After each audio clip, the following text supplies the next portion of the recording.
నేటి నుండి 4 రోజుల పాటు కుప్పంలో నారా భువనేశ్వరి పర్యటన ఘనంగా స్వాగతం పలికిన టీడీపీ శ్రేణులు అభిమానులు.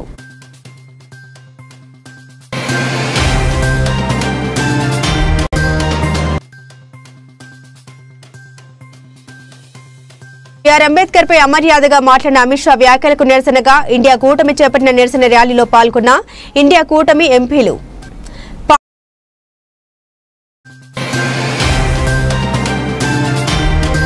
డైట్ మరియు కాస్మెటిక్ ఛార్జీలు 40% పెంచిన సందర్భంగా సీఎం రేవంత్ రెడ్డి చిత్రపటానికి పాలాభిషేకం నిర్వహించిన విద్యార్థులు.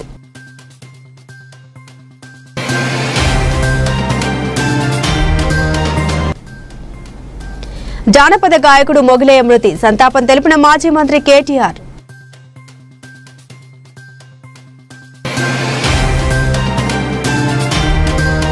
ఐఎన్ఎస్ నిర్దేశక్ నౌకను కేంద్ర మంత్రి సంజయ్ సేత్ జాతికి అంకితం చేశారు.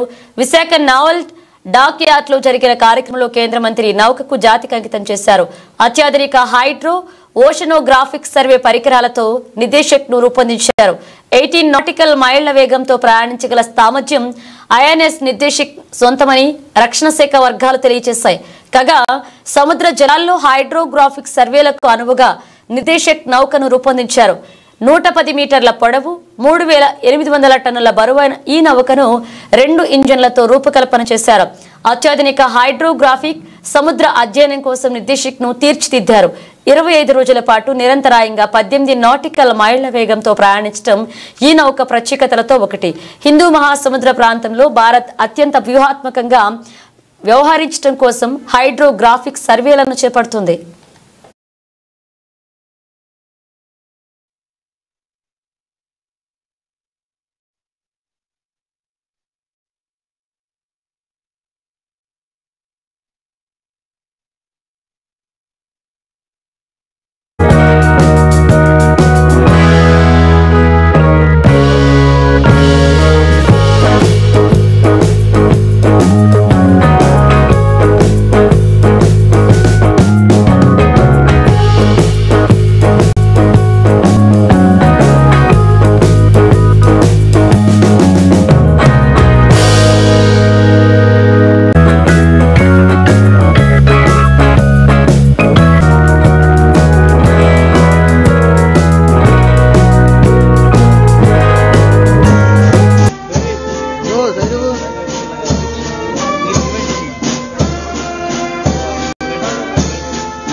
Chief guest will now meet the ship's crew.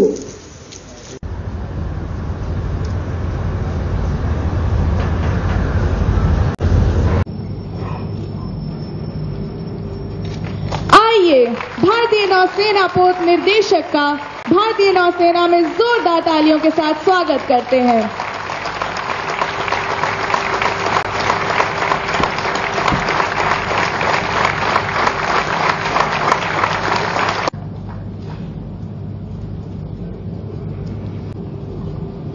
Command to present the memento to the Honorable Raksha Rajya Mantri.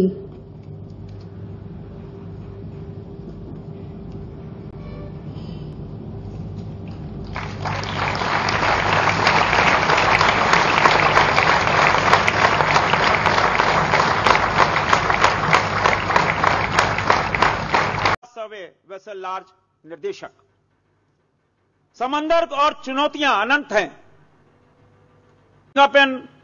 in-house ship design organization. Sudhakar Reddy Tamil Nadu Karnataka రాష్ట్రాల బీజేపీ సహా ఇన్ఛార్జ్ సీఎం రేవంత్ రెడ్డిపై మండిపడ్డారు. సీఎం రేవంత్ స్వయంగా రాజ్భవన్ ముందు ధర్నా చేయడం ఏంటి అని, ఇది కాంగ్రెస్ మార్కు రాజకీయమా? సీఎం నియమాలను ఉల్లంఘిస్తే శాంతి భద్రతలు ఎవరు కాపాడాలన్నారు. రాజకీయ ప్రయోజనాల కోసం రాజ్యాంగ ప్రతినిధిగా ఉన్న వాళ్లే రాజ్యాంగాన్ని ఉల్లంఘిస్తారా? శాంతి భద్రతల్లో సీఎంకో చట్టం, సామాన్యులకో చట్టమా? నియమ నిబంధనలకు లోబడి ఎవరైనా నిరసనలు చేపట్టవచ్చు. చట్టాన్ని కాపాడాల్సిన వారే చట్టాలను ఉల్లంఘిస్తే ఎలా? ప్రతిపక్షాల ఆందోళనలు అంటే ముందస్తు అరెస్టులు చేసే పోలీసులు దీనికేం చెప్తారని తెలిపారు.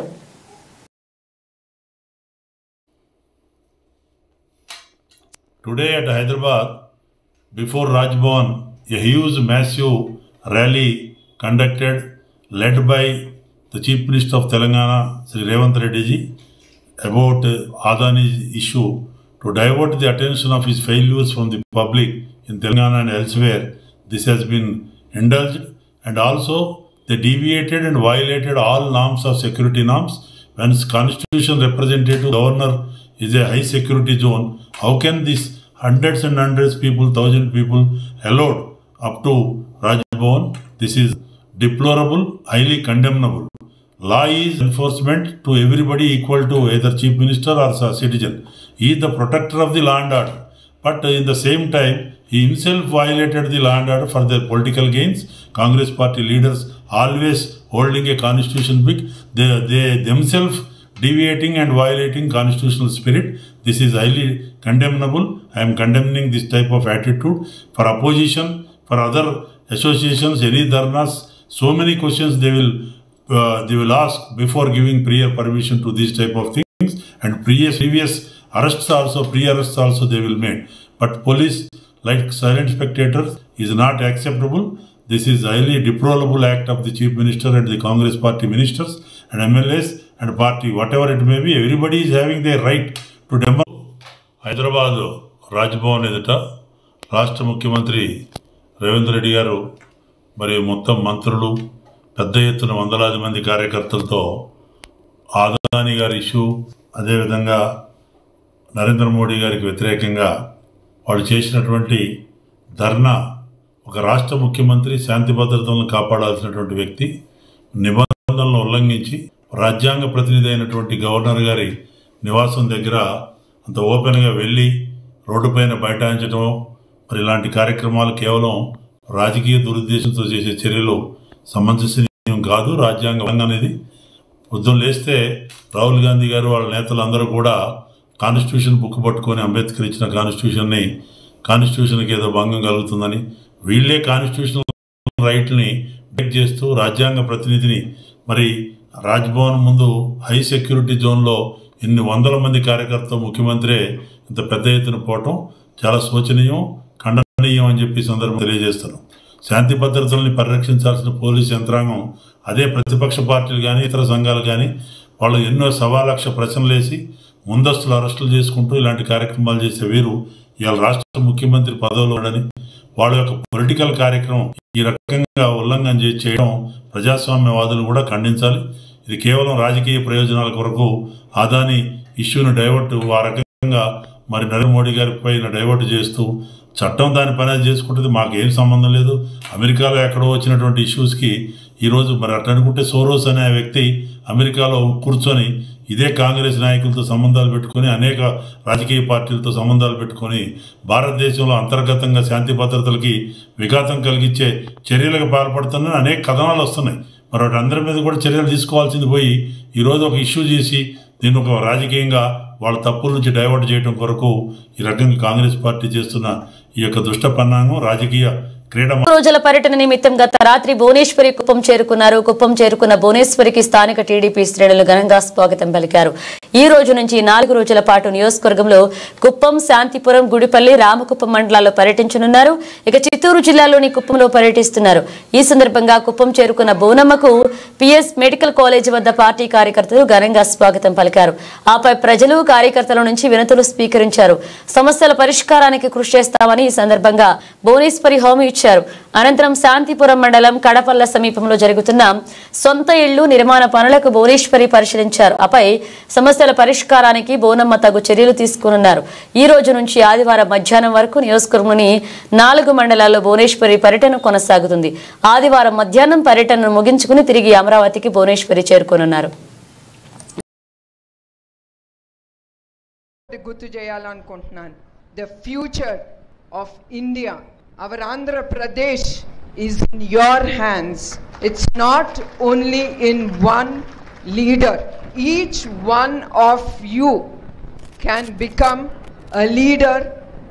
ప్రతి ఒక్కడిలో ఉంటుంది. అది మీరు తట్టి మిమ్మల్ని మీరే పైకి లేచి మీకోసం, మీ హక్కు కోసం మీరందరూ ముందుకి నడవాలని నేను కోరుతున్నాను. మీ అందరూ చూస్తూనే ఉండుంటారు, మీ ఇంట్లో తల్లిదండ్రులు ఎంత అవస్థపడి మిమ్మల్ని అందరినీ పైకి తీసుకొచ్చారు. అట్లానే చాలామంది పెద్ద వ్యక్తులు కోట్లు సంపాదించే వాళ్ళు కూడా ఈజీగా వాళ్ళు పైకి రాలేదు. That is all depends on your hard work. Nothing comes free. ఏది ఫ్రీగా రాదు. ఫ్రీగా వచ్చింది ఫ్రీగానే వెళ్ళిపోతుంది. మీ కష్టార్జితం మీతోనే నడుస్తుంది, మిమ్మల్ని ముందుకు తీసుకెళ్తుంది. Especially the women, the girls are no less. పట్టుదల, ధైర్యం, మీ మీద మీకు నమ్మకం అనేది ఉండాలి. మన ఆడాళ్ళం, మన girls, we face a lot in the world. నేను కూడా చాలా ఎదుర్కొన్నాను నా జీవితంలో. పెళ్ళి అయ్యే వరకు ఒక జీవితం, పెళ్ళి అయిన తర్వాత ఒక బాధ్యత. నా జీవితంలో నేను చాలా ఎదుర్కొన్నాను. అది రాజకీయాల్లో కానీ బిజినెస్లో కానీ ఏది ఎదుర్కొన్నా అది నేను ఏదన్నా ఒక 2 రోజులు బాధపడతాను కానీ I will just pull up myself. నన్ను నేను లాక్కుని ముందుకెళ్తాను. ఎవరు రారు మీతో. Let it be even the family. You should be bothered. ఏదో మన కుటుంబం వస్తుంది, అది వస్తుంది, అదంతా తర్వాత. అది ముందల మనం ధైర్యం మనకు ఉండాలి. ఎవరేం చేసినా we have to have trust, belief in our self and in our hard work. ఎందుకంటే నేను నందమూరి తారక రామారావు గారి కూతురు కావచ్చు, చంద్రబాబు నాయుడు గారి భార్య కావచ్చు. That is all secondary for me as a woman. As a woman I think I can do better than anyone. అదే మీ అందరి గుర్తు చేస్తున్నాను. ఇక్కడికి వచ్చిన ప్రతి ఒక్కరికి పేరు డాక్టర్ బిఆర్ అంబేద్కర్ పట్ల అమర్యాదగా మాట్లాడిన అమిత్ షా వ్యాఖ్యలకు నిరసనగా అంబేద్కర్ విగ్రహం వద్ద నిరసన ప్రదర్శన చేశారు. ఇండియా కూటమి ఎంపీలు అమిత్ షా క్షమాపణ చెప్పాలని, రాజీనామా చేయాలని డిమాండ్ చేశారు. రాజ్యసభలో అమిత్ షా డాక్టర్ బిఆర్ అంబేద్కర్ పట్ల చేసిన వ్యాఖ్యలను చూస్తుంటే వారికి రాజ్యాంగం పట్ల నమ్మకం గాని గౌరవం గాని లేదని అర్థమవుతుందన్నారు. మొన్నటి రోజు రాజ్యసభలో మాట్లాడిన మాటలు నేను మాట్లాడలేదు, ఎవరో ఎడిట్ చేశారని చెప్పడం హాస్యాస్పదం. చేసిన తప్పును కప్పిపుచ్చుకుని దేశ ప్రజలకు తప్పుదో పట్టిస్తున్నారు.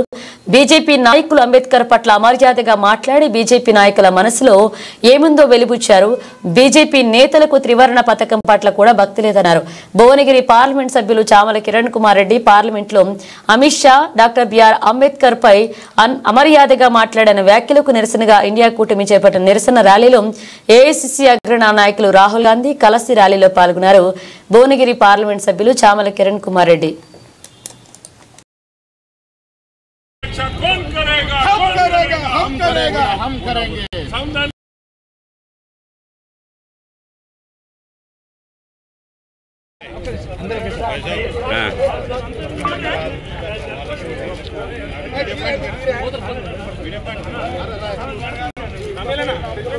Doctor B are Ambedkar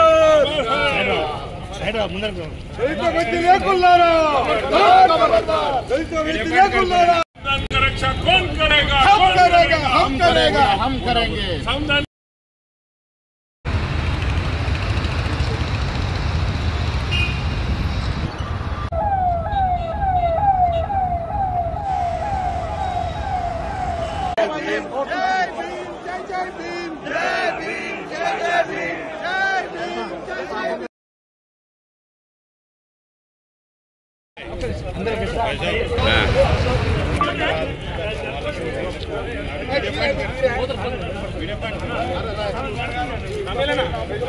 doctor B are Ambedkar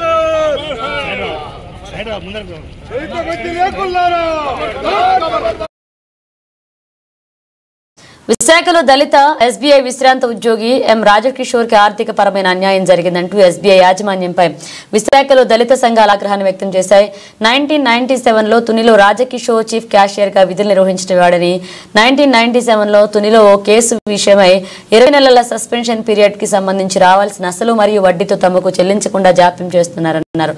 దీంతో పాటు బీహెచ్పీవీ బ్రాంచ్లో బ్యాంక్ నిబంధన ప్రకారం పే చేసిన చెక్కులో క్రెడిట్ వోచర్ రాసినందుకు రాజకిషోర్ అకౌంట్లో వేసుకున్నారన్న నెపంపై రాజకిషోర్కి మెమో ఇచ్చి అన్యాయంగా ఇరికించి సస్పెన్షన్ చేసిన 7 నెలల బకాయిలు ఇప్పటికీ చెల్లించలేదన్నారు. తమపై నిరాధారమైన నిందారోపణ మోపి 7 నెలల పాటు సస్పెన్షన్లో ఉంచి రాజకిషోర్ని తీవ్రమైన మానసిక వేదనకు గురి చేస్తున్నారని తెలిపారు. ఒక దళితునిగా తనకు జరిగిన కుల వివక్ష, ఆర్థిక అసమానతలు, మానసిక క్షోభ దృష్టిలో ఉంచుకుని సత్వరమే న్యాయం జరిగేలా చూడాలని వివిధ దళిత సంఘాలు స్టేట్ బ్యాంక్ ఆఫ్ ఇండియా యాజమాన్యాన్ని కోరుతున్నారు. లేని పక్షంలో పెద్ద ఎత్తున నిరసన తెలుపుతామన్నారు.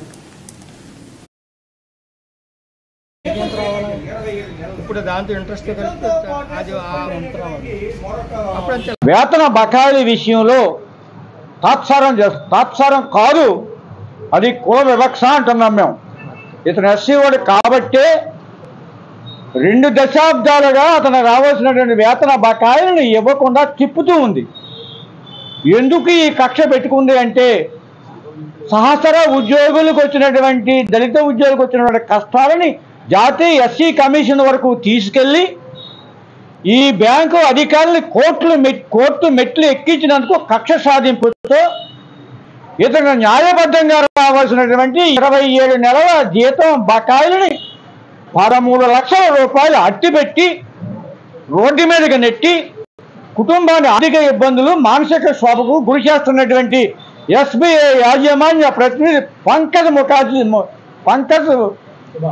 కుమార్ అనే అతను దీంట్లో ప్రథమ ముద్దాయిగా మేము భావిస్తూ ఉన్నాం.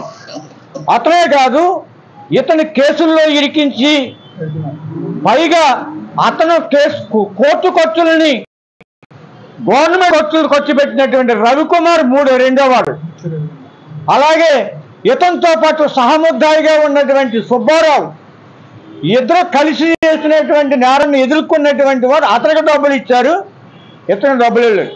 ఇవన్నీ చూస్తే ఒక దళిత బ్యాంకు అధికారి పట్ల బ్యాంకు ఉన్నతాధికారులు చేసి చూపినటువంటి వివక్షని ఇవాళ SC ST national employees federation మరియు విరసం ఐక్యవేదిక తీవ్రంగా ఖండిస్తూ ఉంది. తక్షణమే ఈ సంబంధిత అధికారులు బ్యాంకు యాజమాన్యం మేలుకొని అతను రావాల్సిన బకాయిలు చెల్లించకపోతే దీనికి బాధ్యులుగా పంకజ్ కుమార్తో పాటు. నా పేరు మాటూరు శ్రీనివాసరావు అండి. Doctor Ambedkar national SC ST federation రాష్ట్ర అధ్యక్షుల్ని. ఈరోజు ఈ యొక్క ప్రెస్ మీట్ కారణం ఏంటంటే మా మిత్రుడు, మా సంఘ సభ్యుడైన మండా రాజకిషోర్ గారు జరిగిన అన్యాయం మీద మా సంఘం దృష్టి తీసుకురావడం జరిగింది.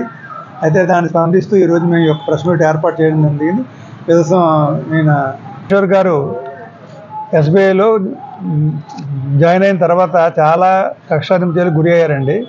ముఖ్యంగా ఒక చిన్న కేసులో బీహెచ్పీలో పనిచేస్తున్నప్పుడు ఒక కట్ట విజయ్ కుమార్ అనే ఒక గాంధీ భవన్ లో తెలంగాణ కాంగ్రెస్ కమిటీ ఆధ్వర్యంలో క్రిస్మస్ సెలబ్రేషన్స్ వేడుకల్లో పాల్గొన్న టీపీసీసీ అధ్యక్షులు ఎమ్మెల్సీ మహేష్ కుమార్ గౌడ్. ఈ వేడుకల్లో భాగంగా టీపీసీసీ ఎస్సీ అండ్ మైనార్టీ నిర్వాహకులతో కలిసి మహేష్ కుమార్ గౌడ్ కేక్ కట్ చేశారు. ఈ కార్యక్రమంలో పాల్గొన్న మాజీ రాజ్యసభ సభ్యులు జేడీ శీలం, కార్పొరేషన్ చైర్మన్లు, డీసీసీ అధ్యక్షులు శంకర్ నాయక్, మైనార్టీ నాయకులు, పార్టీ సీనియర్ నాయకులు తదితరులు పాల్గొన్నారు.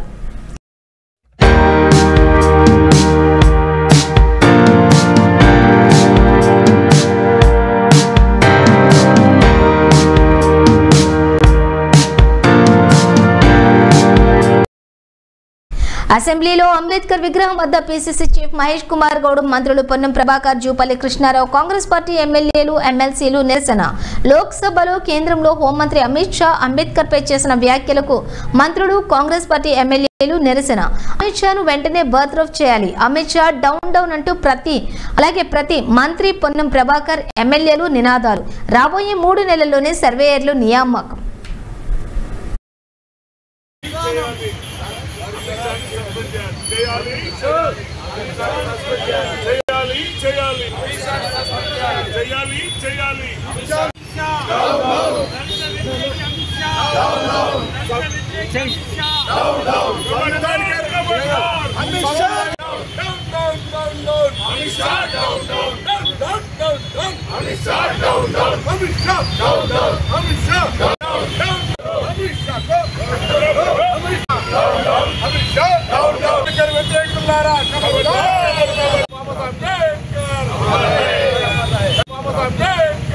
అంబేద్కర్ అవమానపరిచి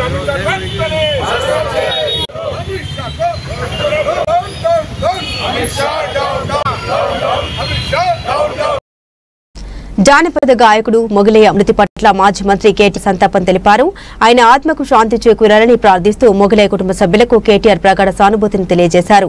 బలికం మొగలయ్య మృతి పట్ల మాజీ మంత్రి బీఆర్ఎస్ వర్కింగ్ ప్రెసిడెంట్ కేటీఆర్ సంతాపం తెలిపారు.